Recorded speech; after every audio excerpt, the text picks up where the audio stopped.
Vamos a comenzar. Voy a leer este texto tal cual.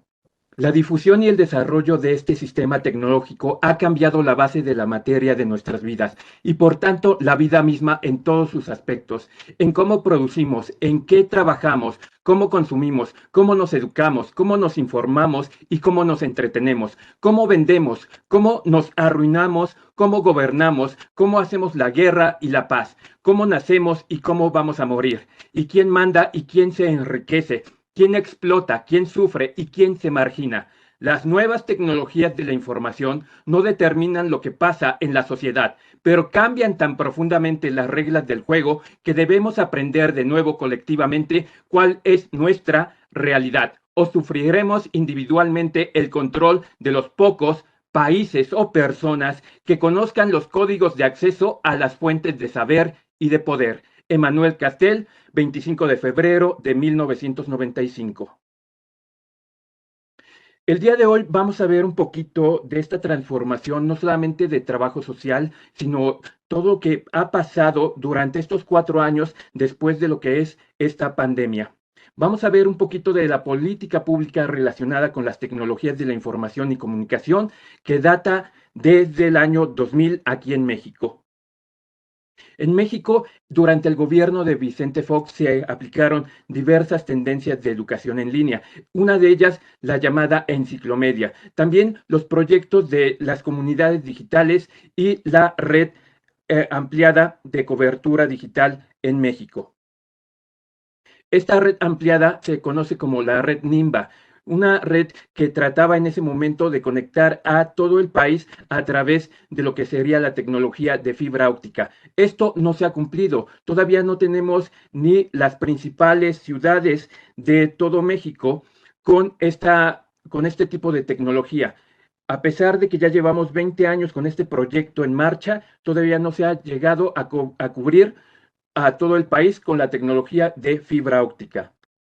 Después, en el gobierno de Felipe Calderón, se impulsaron diferentes actividades para llegar a estas metas de tecnología a través de toda esa infraestructura que se había creado. Se crean los programas de Compu Apoyo, se crea el programa de habilidades digitales para todos e impulso de la sociedad digital, y la red NIVA todavía sigue ampliándose. Después llegamos a lo que sería el gobierno de Peña Nieto, donde ellos tienen un programa especial que se llamó Punto México Conectado.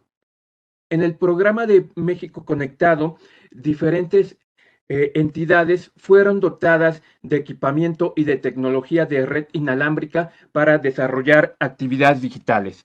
También tuvimos una gran presencia de lo que fueron las reformas en materia de telecomunicaciones. También se crearon las ventanillas únicas de atención a trámites personales. También se crea el programa de inclusión digital y el programa de desarrollo de la industria de software y la innovación. También diferentes programas de redes compartidas. Actualmente, en el Plan Nacional de Desarrollo del gobierno actual, tenemos diferentes pautas que han logrado cierto avance en esta ampliación de tecnologías, pero todavía vamos muy lejos a comparación de otros países. Aquí en este sexenio, pues tenemos el Internet para todos, punto esencial para la cobertura de toda esta tecnología en nuestro país. Y a pesar de estos esfuerzos, todavía vamos con un gran lastre, con un gran atraso en lo que sería la inclusión digital para toda la sociedad aquí en México. Actualmente, pues ya se ha combinado esta tecnología con algunas otras paraestatales, como la Comisión Federal de Electricidad, que actualmente también oferta este tipo de servicios, pero a pesar de que ya está tanto en el sector privado como en el sector público, seguimos teniendo fallas de cobertura y de infraestructura a nivel nacional. Ahora estamos más conectados que nunca. Hay más de 20 compañías en todo México que se dedican a lo que son estos servicios de telecomunicación vía Internet, pero también tenemos más de 55 operadores móviles virtuales, que son compañías que ofrecen también este tipo de servicio que es el Internet vía teléfono móvil. También vamos a encontrar que tenemos un gran rezago en lo que serán los derechos digitales. En esta pauta de derechos digitales, en México no tenemos una infraestructura ampliada para que la mayor parte de la población conozca estos derechos de quinta generación que apenas se están legislando en nuestro país. Ahí tenemos que el artículo sexto de nuestra Constitución en el año 2013 tuvo esta reforma donde tiene que garantizar el acceso de las tecnologías de la información y de la comunicación a toda la población en México. Pero realmente no estamos llegando a esas metas actualmente. Vamos a hablar un poquito del Internet y cómo se está viviendo en México actualmente. Vamos a ver que en México, dependiendo de la estadística, nos va a indicar que son entre 127 millones a 130 millones a esta parte del año que vamos. Y vamos a ver que desde el 2020, que la Asociación de Internet en México, antes llamada AMIXI, eh, lleva cada año un estudio de la cobertura de lo que es el Internet en México. Para el año 2022, solamente el 20% de la población en México tenía acceso a Internet. Cuando digo tener acceso, significaba que podía conectarse a Internet, ya sea en un café Internet, en el trabajo o con algún familiar. No necesariamente que el Internet estuviera en su casa como un servicio básico. Vamos viendo que esta pauta va escalando y ahora para el año 2022 el 96% de la población en México tiene acceso a Internet. Recordemos, es el acceso, no significa que es un servicio básico en casa. Puede ser otra vez que accedan en el trabajo, la escuela o con algún familiar o amigo. También estamos viendo que las habilidades digitales no están todavía incrustadas en el gran grueso de la población.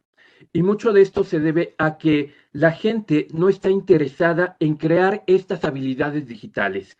Y otras personas que aunque estén interesadas en tener acceso a estas habilidades digitales, no pueden acceder ya que la tecnología para ellos es muy cara. Y aquí estamos viendo esa estadística, el 21% no le interesa y el 34% que sí le interesa no puede acceder a ellas por cuestiones económicas. Acceso a Internet y dispositivos de conexión. Actualmente, pues estamos viendo que ahora el teléfono digital, el teléfono inteligente, ese smartphone, es la primer línea en cual la población en México se conecta. Ahí tenemos smartphone, computadora, smart TV, tabletas, consolas y asistentes virtuales, entre otros. También la conexión ya no únicamente es en casa, la conexión también ahora es en el trayecto, en el transporte, en el trabajo, en nuestras horas de comida, en los lugares de esparcimiento y también las horas del día son significativas. Comenzamos en casa y terminamos en casa, pero esa es la línea en la cual nos estamos conectando al día. Antes solamente utilizábamos 3 horas de conexión al día, estamos diciendo principios de 2002, 2005 y ahora para 2022, 2023 la conexión es casi 24 por 24 horas al día. Estamos 100% conectados, la mayoría, ese 96% de la población, a través de lo que es el teléfono móvil. Personas usuarias en Internet y su evolución histórica. El uso que se le ha dado al Internet a pesar de los años no ha cambiado mucho, pero sí hay puntos muy concretos que tenemos que tomar en cuenta. Número uno, siempre hemos accedido a este tipo de redes o sociedades digitales, y también uno de los grandes usos que tenemos pues es el envío de información a través de correo electrónico. Pero algo que ha desatado últimamente la tecnología de los teléfonos móviles es recibir mensajes instantáneos. Antes los hacíamos a través de lo que era la mensajería MSN, pero ahora lo estamos haciendo a través de aplicaciones. La estadística no ha variado, pero sí tiene sus matices. Y ahora estamos viendo que la actividad que se realiza, pues es, número uno, acceder a redes sociales y plataformas, enviar y recibir correos electrónicos y otra vez la mensajería como lo es WhatsApp, que ha topado un pico muy alto en lo que es los servicios de telecomunicaciones. Pero también estamos viendo que los cursos en línea desde 2018 a la fecha han aumentado. Antes ocupaban la posición número 12, escaló a la posición número 11 y en pandemia pues ya está ocupando lo que fue la posición número 8. Antes las personas no les interesaba la educación en línea, tenía muy poco en haber entrado en estadística la educación en línea. Aunque tenemos registros de instituciones, de asociaciones civiles que ya ofrecían este tipo de educación, no es hasta que entra esta pandemia que nosotros la estamos normalizando, que nosotros la estamos consumiendo a mayor escala. Y también lo que antes no utilizábamos, que solamente un pequeño nicho de la población usaba, principalmente gente de empresas o algunas instituciones universitarias, eran las videollamadas. También por la cuestión de la pandemia, México y gran parte del mundo entra a lo que es este uso de estas tecnologías de videollamada. Y aquí estamos viendo la estadística actual de cuáles son estas aplicaciones que estamos utilizando. WhatsApp, Zoom, Google Meet, Facebook, Teams de Microsoft, Skype y entre otros, pues Cisco Webex, que es la que estamos utilizando en este momento. Y pues la videollamada no ha cambiado mucho en estos 4 años, pero seguimos teniendo esta gran noción ahora de lo que es esta tecnología del WhatsApp. WhatsApp ha sido y ahorita sigue creciendo como la aplicación y la red social más ampliada, no solamente en México, sino en todo el mundo. Actualmente, pues todo lo que nosotros hacemos está conectado a través de esta tecnología. Y aquí estamos viendo la estadística de este año, apenas salió en abril de este año. WhatsApp está topando la número 1, después tenemos Zoom, Google Meet, Teams, Skype, Facebook, entre otros. Y ahora vámonos a las redes sociales. Ahí tenemos la estadística de 2018, estadística de 2021 y la estadística de este año. Ahí estamos viendo que para 2018, pues teníamos a Facebook como la principal red social, pero ya para el 21 WhatsApp se convierte en la red social número 1 y ahí ya entra en juego un nuevo tipo de red social. En número 5 tenemos a TikTok. TikTok se ha convertido en esa plataforma recreativa que tiene un gran impacto a nivel internacional. Ahí tenemos también la estadística actual, que no cambia mucho: WhatsApp, Facebook, Instagram, YouTube, Twitter se posiciona nuevamente, LinkedIn a través de estos servicios de teletrabajo también se posiciona y baja 2 peldaños TikTok. Ahí también tenemos Telegram y Pinterest. Y también tenemos estas nociones, ¿para qué utilizamos el Internet y cuáles son los riesgos que nosotros creemos que tenemos que cuidar en esta nueva vida digital? Ahí tenemos que cuidar lo que es los robos de datos personales, el saber navegar en Internet para poder cuidarnos de los virus que entran a los dispositivos, la privacidad de nuestros datos personales, el recibir contenidos desagradables o inadecuados, las fake news, que son las falsas noticias, o los fraudes financieros que están creciendo a la orden del día. Y también el ciberacoso o el bullying digital. Esto es muy importante porque ahora las personas que antes no tenían ese voz y voto ante la sociedad, ahora sí lo pueden tener. Aquí tenemos el ejemplo de un youtuber es Luis Fernando Flores, conocido como Fernando Flo. Este joven es un salvadoreño que actualmente tiene 30 años, pero en 2016 él tenía 26 millones de suscriptores. Y si lo comparamos con la población de su país, El Salvador solamente hasta ahora tiene una población de 6 millones. Actualmente, Fernando ahora cuenta con un público cautivo de 45 millones de personas. 45 millones de personas siguen a este personaje en YouTube. Y si nosotros analizamos qué tipo de personaje es, pues muchas veces sería controversial el contenido que maneja, ¿no? Ahí tenemos algunas de las frases típicas que él maneja: carajo, verga, chorizo, coño, entre otras, ¿no? Estas cuestiones peyorativas que principalmente llegan a nuestra población infantil o adolescente, ¿no? Entonces nosotros también tenemos que darnos cuenta de este impacto que tienen las redes sociales, de este impacto que ahí está y que muchas veces desconocemos la cantidad de personas que siguen a este tipo de eh, youtubers.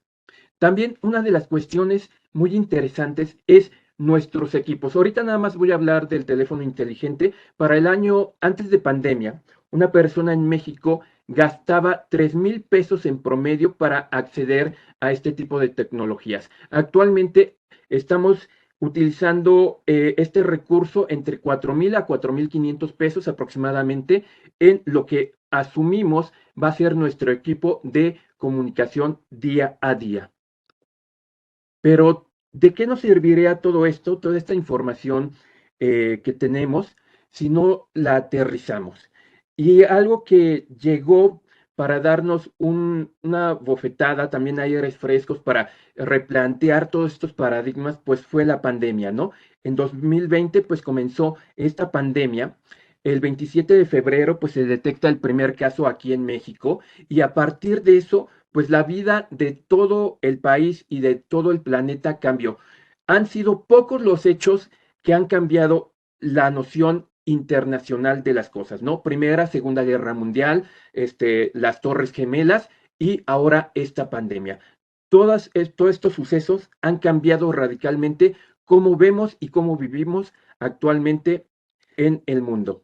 Ahí vemos que el 25 de marzo, la UNAM, la Escuela Nacional de Trabajo Social, entre otras, comienzan a tomar pautas para la intervención en esta pandemia. Y ahí vemos que el 24 de abril, la Escuela Nacional de Trabajo Social comienza a capacitar a su personal para poder tener estas nuevas nociones de tecnologías en el aula. Y esto se va extendiendo, pero a pesar de que se está capacitando al personal, las escuelas tanto en sector público y privado, los esfuerzos son mínimos porque tenemos una gran resistencia de los profesores y también de los alumnos para incorporarnos a estas tecnologías de la información y comunicación. Entonces comienza a ser un gran reto tanto para el área pública como el área privada, para adentrarnos a estas nuevas tecnologías de la información y comunicación. Entonces, los retos que encontramos en ese momento es la falta de acceso a las tecnologías. Muchos de los estudiantes no contaban con un teléfono celular, con una tableta o con una computadora en este momento cuando entramos a pandemia. También la dificultad del uso de la tecnología como una herramienta educativa. La gente siempre ha visto a estas tecnologías más como una herramienta o como un sistema recreativo más que un sistema educativo. Entonces, este era un nuevo reto para todos. También el alto índice de deserción. Comienza este fenómeno de la pandemia y mucha gente se queda desempleada, pero también mucha gente deserta de las actividades educativas. También esta dificultad de adaptarnos, ya que teníamos las tecnologías, pero había una gran oferta de tecnologías. ¿Qué vamos a utilizar? El Zoom, ¿qué vamos a utilizar? Facebook, ¿qué vamos a utilizar? Webex. Cada quien estaba adaptándose según sus recursos y sus posibilidades. También tenemos un rezago tecnológico. Tenemos muchas escuelas que pueden tener profesores muy buenos, pero que en esas escuelas, aunque parece difícil de creer, pues no cuentan con recursos tan básicos como la electricidad, casos que se han suscitado en entidades como Oaxaca, Chiapas, Tabasco, Quintana Roo, que tenemos las entidades, que tenemos inclusive los equipos tecnológicos, pero por una u otra razón hay pequeños detalles como la infraestructura, electricidad, aulas adecuadas o lugares donde poderse interconectar. No las había en ese momento. También el rechazo y la resistencia tecnológica. Ya profesores a punto de jubilarse. Estos profesores estaban reacios a capacitarse. Ellos ya estaban a 1 o 2 años de poderse jubilar y en su momento tenemos registrado que hubo muchos profesores con estas características que rechazaron dar clases en línea, a pesar de que tuvieran el apoyo de sus entidades o alguien que les asistiera, rechazaban el dar clases en línea. Entonces, también teníamos esta curva de aprendizaje. Llegamos con las tecnologías, tenemos toda la infraestructura, pero la curva de aprendizaje también es eh, lenta. Tenemos esta capacitación express que es insuficiente para resolver este dominio de habilidades. Y entonces nos damos cuenta que esta brecha digital, que esta separación de oportunidades es para todos, no solamente para un pequeño grupo, sino que esta brecha digital nos abrió los ojos de que México en su momento no estaba preparado al 100% para hacer frente a estos retos que vivíamos en el año 2020. Y entonces veíamos que teníamos la desconexión del alumno, la falta de respuesta no verbal del alumno, no había motivación en el grupo, ya que este tipo de capacitación en línea, pues tenía que tener una pauta muy definida que no se había creado en ese momento. Y entonces las carencias de espacios, de estudios, inclusive de nuestros alumnos, pues nos daban pauta a que todo esto se convertía en un semillero de problemas sociales. Ahí vemos los retos que enfrentábamos todos, ¿no? Padres y alumnos tienen que enfrentar y adaptarse a la educación en línea. También teníamos este reto, ¿no? Padres indígenas que tienen que enfrentarse a estas tecnologías, estos padres que no sabían leer ni escribir y que tenían que adaptarse a estas tecnologías digitales. También tenemos que el reto fue de padres, de alumnos, de profesores, de las instituciones y la educación en pandemia fue un reto que todos tuvimos que sortear de una o de otra forma.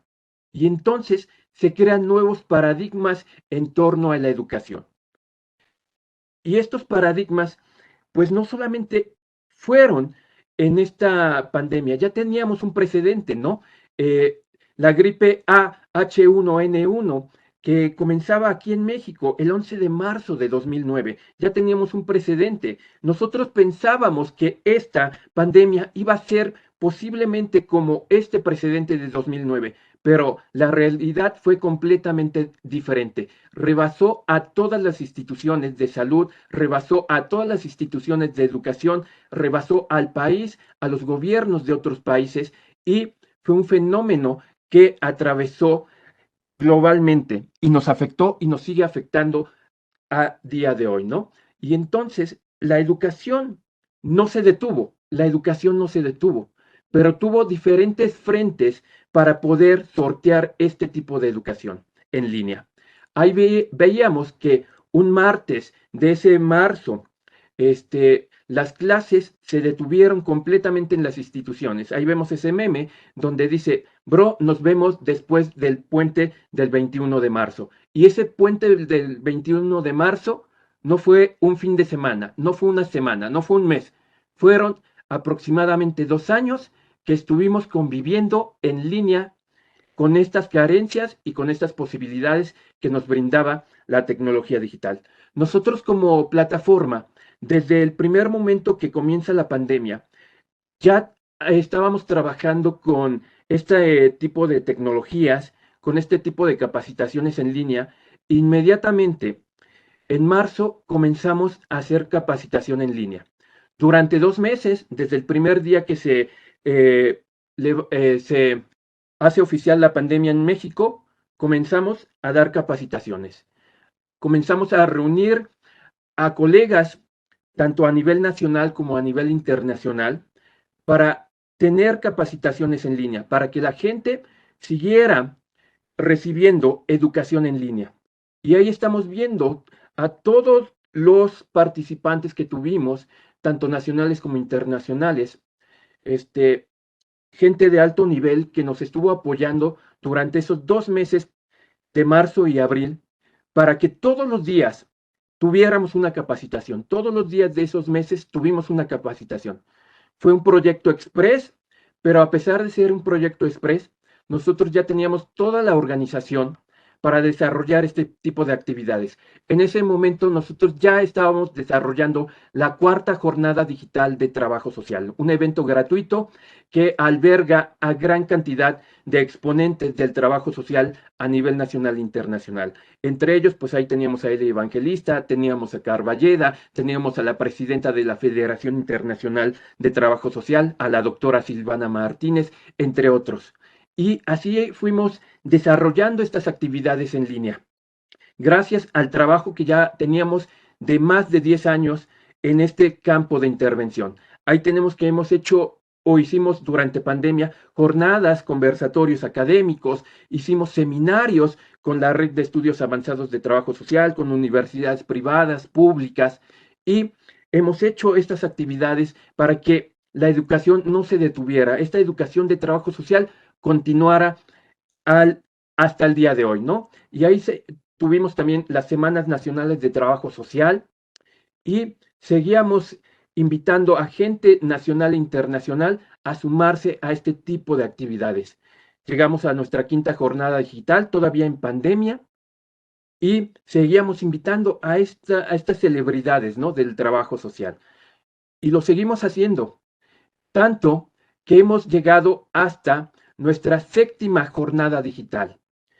Hemos pasado todos estos retos junto a ustedes. Pero aquí está la pregunta, ¿cómo tomaste este tiempo en casa? Nosotros nos dedicamos a traerte a estos ponentes, estas actividades de forma gratuita, pero yo espero que las hayas aprovechado, como en este momento estás aprovechando este, esta conferencia. Nosotros seguimos capacitando a gente para estas herramientas digitales y tecnológicas aplicadas al trabajo social. Nosotros tenemos que crear una identidad digital. Ya nosotros no somos un ser fuera de esta red interconectada. Ya todos estamos interconectados de una forma directa o indirecta y tenemos que crear una identidad digital.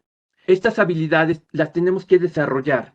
Estas habilidades digitales que no solamente es saber utilizar estas videollamadas, sino también tenemos que crear planes de negocios, manejar presupuestos, servicio al cliente, reclutamiento, operación y comercio, inclusión en el trabajo, productividad laboral, gestión de proyectos, desarrollo de la carrera profesional, el llamado branding.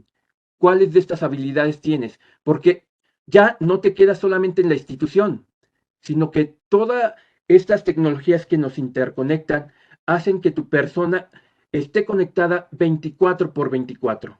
Nosotros todas estas 2 semanas, desde la semana pasada hasta el día 25 de agosto, he tenido actividades, ahorita sí estoy un poquito cansado. El día de antier estuvimos en Ciudad de México, ahí con el gobierno de la Ciudad de México. Ayer tuvimos actividades en otra universidad pública.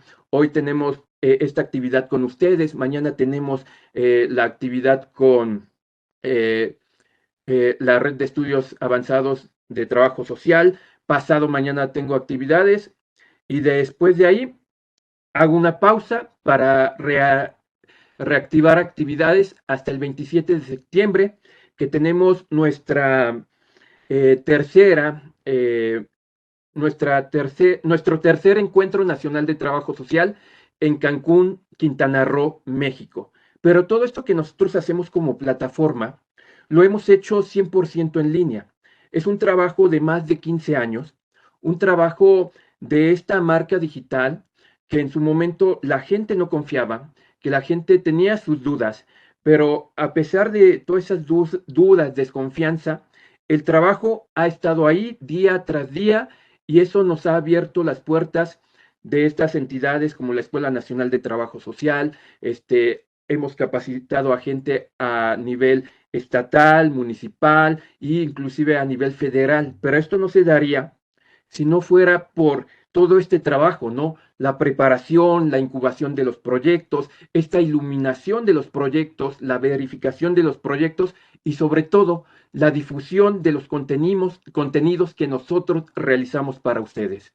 Entonces nosotros tenemos que crear entornos digitales, nosotros tenemos que crear una experiencia para el usuario, nosotros tenemos que crear una fidelidad del usuario, que la gente confíe en nosotros. Si en este momento me dieron la oportunidad de poder hablar de lo que hemos hecho nosotros como plataforma, es que ustedes también lo pueden hacer.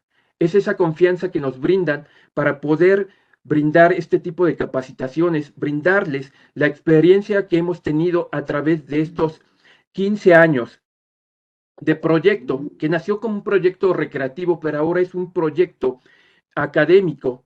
Como proyecto académico tenemos 13 años de trabajo. Y ahí está la prueba, ¿no? Que hemos llegado a estos lugares que muy poca gente luego dice, no podemos llegar ahí. Hemos llegado a estos centros de educación universitaria, como es la Escuela Nacional de Trabajo Social en la unidad de posgrados, ahí en lo que es la maestría de trabajo social. También ya estamos incursionando o próximamente vamos a estar incursionando a lo que son los estudios de doctorado. Pero todo esto es una gran matrix, es un cosmovitral de oportunidades. Lo que estamos viendo en pantalla son más de las 60 aplicaciones gratuitas que tiene el ecosistema de Google y cuáles de esas 60 aplicaciones estás utilizando tú hoy día. Muchas de esas aplicaciones tienen una finalidad académica, educativa, práctica, de salud, entre otras variables, y muchas veces solamente estamos utilizando 2, 3, 4, 5 aplicaciones de este ecosistema gratuito de alta envergadura que tiene Google. Y ese solamente es un ejemplo, ¿no? Un ejemplo de varios que puede haber y que va a suscitarse. También tenemos nuevos retos, las inteligencias artificiales, donde hay un gran miedo de este nuevo paradigma de qué va a depararnos estas tecnologías de inteligencia artificial. El 51% de la población ha tenido contacto con estas inteligencias de una o de otra forma. El 30% de la población no sabe qué son estas tecnologías o no han tenido ese contacto. Y un 13% completamente desconoce la tecnología de la inteligencia artificial. Y aquí hay grandes retos y oportunidades, pero también un gran miedo. Y el miedo siempre se crea cuando tenemos falta de información. Cuando tenemos falta de información, tenemos ese rezago digital, esa resistencia digital a lo nuevo. Pero no hay que tener nuevo. Las inteligencias artificiales no nos van a quitar el trabajo. A nadie le van a quitar el trabajo. Porque todavía están en pañales, todavía no cumplen con las funciones que en teoría deberían de cumplir al 100%. Y aquí tenemos un ejemplo. Aquí se le preguntó a ChatGTP cuántas escuelas de trabajo social hay en México. Número uno, no de una estadística. Número dos, hubo algo que en la tecnología de la inteligencia artificial se llama alucinar. Alucinar. Las tecnologías de inteligencia artificial actualmente, estas tecnologías están alucinando. ¿Qué significa que están alucinando? Que crean respuestas falsas, que crean respuestas falsas.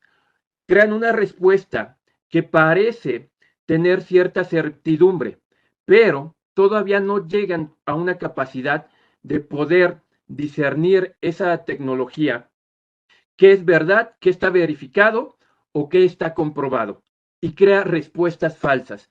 Ahí nos está diciendo que la Universidad Autónoma Metropolitana, la UAM, en México, da este, da las clases de trabajo social, que tiene programas de trabajo social.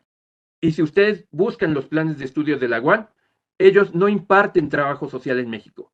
Esa es una de las pautas que vemos que ahí mintió la tecnología.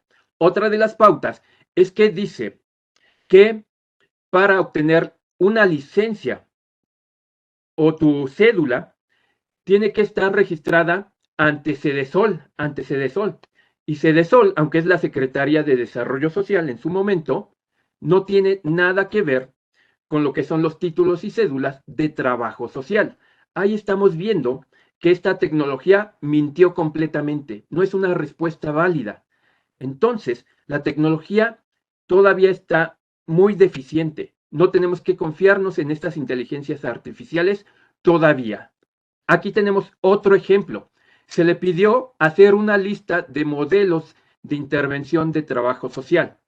Y entonces, los primeros 10 modelos sí tienen una referencia, pero después del modelo número 10 comienza a tener otra vez fallas, comienza a mentir la tecnología. Y nosotros seguíamos pidiendo y pidiendo respuestas y llegamos a una lista de 45 respuestas, de las cuales 35 respuestas estaban completamente mal, eran erróneas. La tecnología solamente está aparentando ser inteligente, está aparentando ser inteligente. Ya casi voy a terminar y entonces para entender un poquito la tecnología, me gustaría que visitaran este video de YouTube, el truco de su inteligencia. ¿Por qué parece que ChatGPT es inteligente? ChatGPT no tiene nada de inteligente, es un algoritmo que todavía está para perfeccionarse, pero faltará mucho tiempo para que realmente lleguemos a tener una inteligencia artificial que pueda discernir de las cosas falsas y reales. Y entonces, no tenemos que tener miedo a estas tecnologías. Nosotros todavía las seguimos controlando y estas tecnologías no nos van a controlar. Pero es el miedo a lo nuevo, es el miedo a este nuevo tipo de paradigmas lo que frena que nosotros las conozcamos. Hay una lista de más de 200 tecnologías de inteligencia artificial que ya están en uso, prácticas y demás, y que la estamos viendo en la cotidianidad. Los filtros de belleza, los filtros de cambio de voz, los filtros que te leen el texto, los filtros que convierten la imagen en texto, entre otros. Tenemos que utilizar todas estas herramientas a nuestro favor. Y para eso nosotros necesitamos conocer cada una de ellas. Y necesitamos conocerlas desde el formato recreativo, el académico, el educativo y divulgarlas. Esto es importante porque nosotros como trabajadores sociales parecía que en su momento éramos pocos. Aquí tenemos esta estadística. Estado de Chiapas, año 2012. Había solamente 3 escuelas de trabajo social. Solamente había 3 escuelas de trabajo social. Para el año 2017 había 65 escuelas de trabajo social en Chiapas. 65 escuelas de trabajo social en Chiapas. Pasa pandemia y hay una baja de escuelas y de matrícula. Para el año 2012, que fue nuestra primera estadística, en Chiapas había menos de 1,000 estudiantes que estaban estudiando trabajo social. Para el año 2017, la matrícula subía a 6,000 alumnos estudiando trabajo social. Después de pandemia, hubo una gran baja y para el año 2022 se redujo a 4,000, pero 4,000 sigue siendo una cifra muy alta.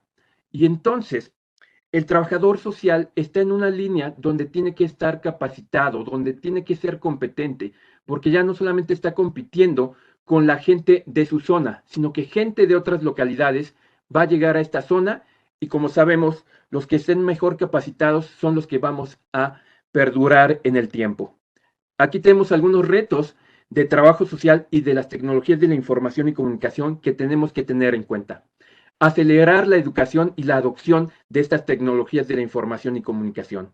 Desarrollar contenidos. Tenemos estos espacios digitales, las redes sociales, los blogs, las plataformas, y nosotros no desarrollamos contenidos, no los compartimos. Usar las tecnologías para mejorar nuestra productividad. ¿Cuántos de ustedes están capacitados en programas como iGenogran, Genopro, SPS o otras como el Atlas T? ¿Cuántos de ustedes? Y eso solamente para mencionar algunas, ¿no? Tenemos que también mejorar nuestra competitividad, ¿no? Entre mejor estemos capacitados, nosotros podemos ser esa punta de lanza para un nuevo trabajo social. Estar siempre actualizados en estas tecnologías de la información y comunicación. Y eso es difícil porque siempre cada aplicación, cada programa, año con año se está renovando y entonces estas capacidades también las tenemos que renovar año con año. Crear y gestionar programas, proyectos, hacer que la educación en línea sea no solamente para el profesional y el educando, sino también para sus colaterales, ¿no? Para la familia, estas personas que tampoco en su momento pudieron estar en una escuela formal, ¿no? Que tal vez no sepan leer, que no sepan escribir, pero que sí tienen que utilizar estas tecnologías porque ahora es la cotidianidad de nuestro precedente. Tenemos que deslumbrar una sociedad digital del conocimiento y tenemos que promover los derechos digitales. Hay estos retos, pero hay muchos más y solamente son algunos de los cuales yo te comparto en esta conferencia. Sin más por el momento, mi nombre es Levi Calderón Clemente y mi trabajo es social por ustedes. Muchas gracias. Es una persona muy ocupada y pues bueno, gracias a Dios lo tuvimos presente en nuestras jornadas. Maestro, le vamos a hacer envío de su constancia de participación hasta donde se encuentre. Muchas gracias. Gracias, maestros. Gracias a todos. Seguimos en contacto. Bonito día.